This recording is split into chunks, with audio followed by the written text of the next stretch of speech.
What's going on, guys? Welcome back to RCeveryday. It's been a long video. It's been going on for a couple days. So this is a prototype part for my RC rat rod kits. New hood and grill designed by my buddy Awesome Designs. And it's actually modeled after, I think, a Ferguson. I don't remember exactly what model. It was actually one that he grew up around. They had it on their farm when he was a kid. So it's a totally different design, different look. I've always wanted to do a hood on this cab. Ever since back when I built number 2, 6 or 7 years ago. I mocked it up once with the hood from that 32 Roadster that we ended up using on the 3-window build. And I loved the way it looked with the hood. Shorter back, longer front, and I don't know yet engine or anything. We're just trying to get the part ready. We've got to make some changes to it.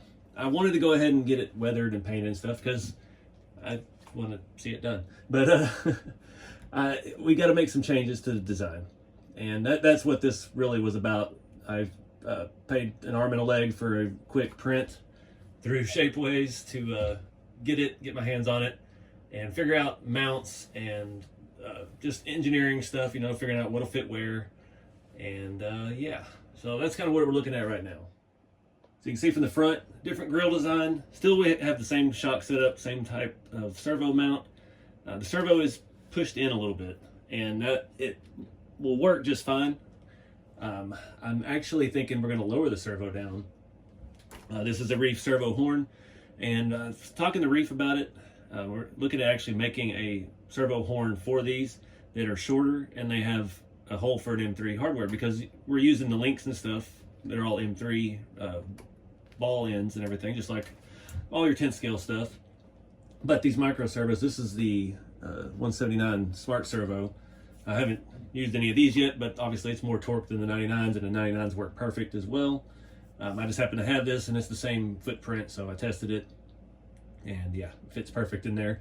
But I'm thinking of moving it down, and that way it'll put our top servo hole in our horn in line with our arms on the back of the steering knuckle.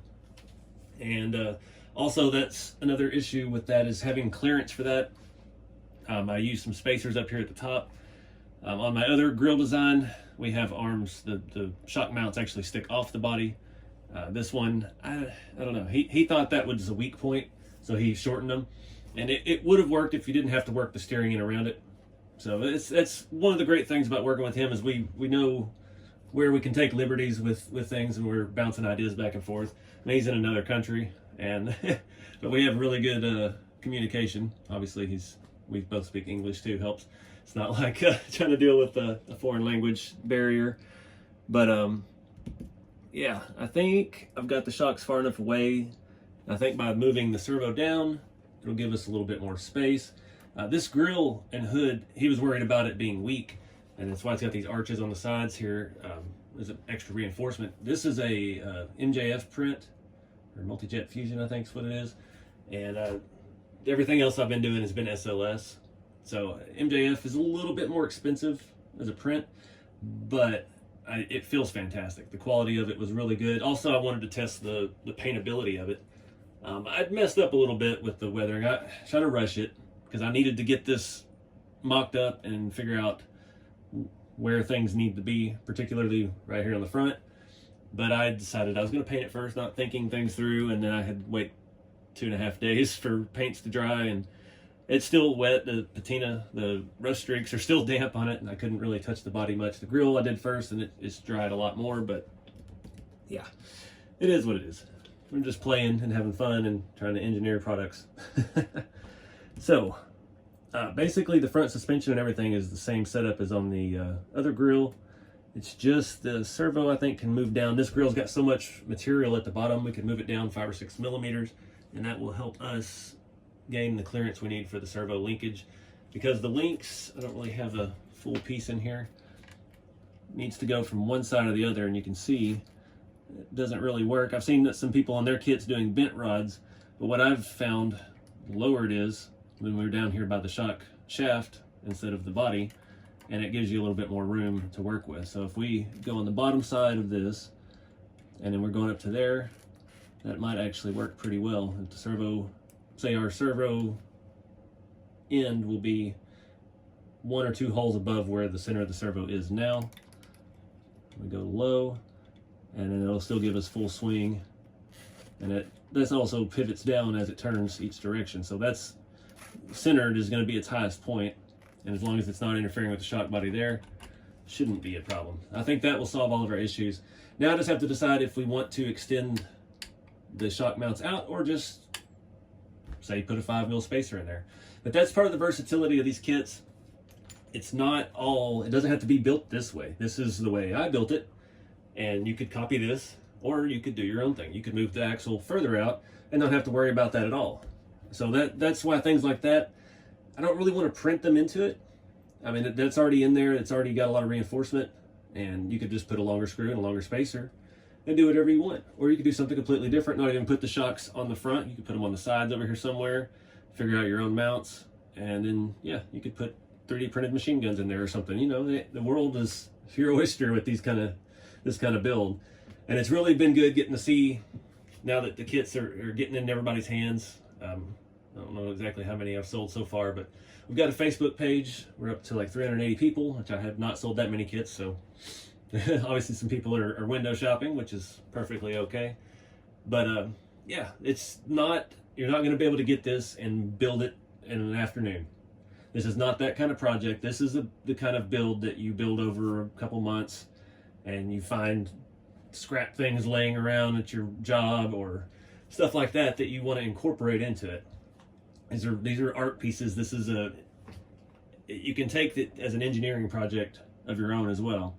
I know quite a few people that have got the kits already that are really getting it, and they're really into that and making every piece their own. So all they're starting with is the chassis kit and the body, and then the rest of it is completely up to you. And as I was saying, I had this mocked up before we painted it. I had it in the back hole here. We got 3 holes on this transmission, this motor plate, and yeah, 100mm rods. I had it back on the first hole, had an extra 5mm spacer in it here and one on the other end, and the shocks, and it set back closer to the grill, but it didn't allow for room for steering. So I moved it up to this hole, took one of the other 6mm spacers out, so it still has the shock in between the rod and the axle. I mean, you saw me there, I got metal shavings everywhere. Some of these axles I get, these are as custom to me as semi-axles. They're on eBay.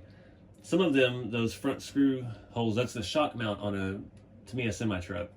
And it's usually threaded on one side and not on the other. And I think when I put this axle together, it's been on a couple other cars, I drilled out the unthreaded side, but I left it threaded, and that was causing some issues trying to run long screws through the axle into the rods and holding the bottom mount of the shocks. So I went ahead and just drilled out the axle. Makes it a lot easier to take it on and off, especially if you're brainstorming and trying to develop your own look. And just drill that out. That way you can take it on and off a lot easier. And again, you don't even have to use the shocks on your kit. You can do it however you like, but there's no wrong way to skin this cat.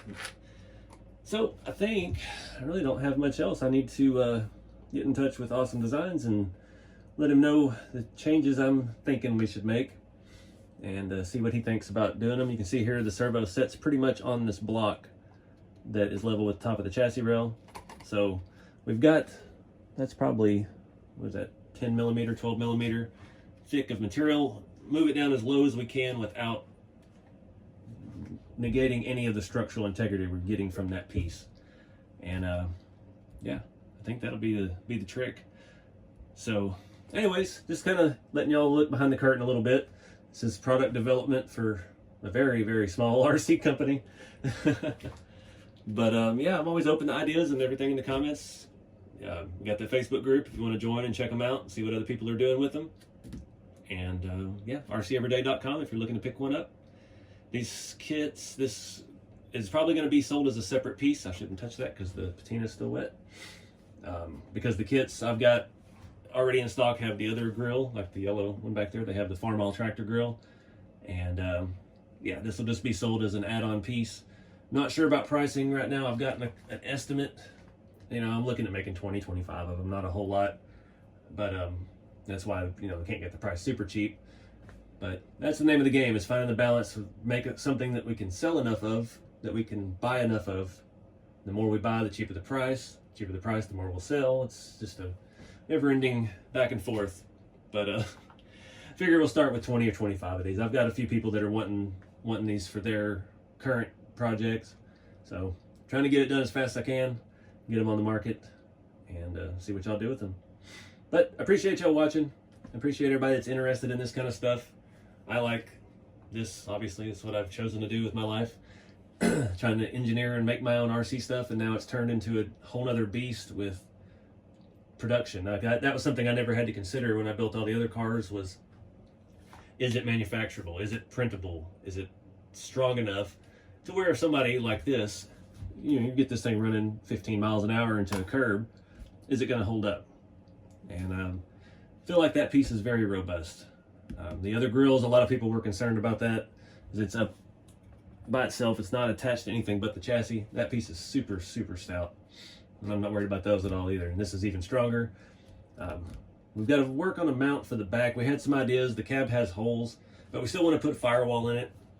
So this is so strong, I think it's just going to be a magnet mount. We're going to put a couple rare earth magnet provisions inside of the print, and yeah, give you a link to whatever size magnet we end up going with, and that way, the way the body comes off the chassis, you reach down here and pull these set screws out of the chassis holes, and then that can still lift off and the hood can stay, and that way it doesn't make it where you have to take any screws out to remove the body, because the original concept is that your battery goes somewhere in your firewall, like up under the cowl, or it could even be under your seat. So body off, without any clips, without any screws, easy to get to your electronics and fix things if you need to there. But I'm rambling now. I don't want to make this video any longer. Appreciate you guys watching. Get out there and do something fun with the hobby. Check out RCeveryday.com if you're interested in rat rods, and keep it scale. I'll see y'all next time.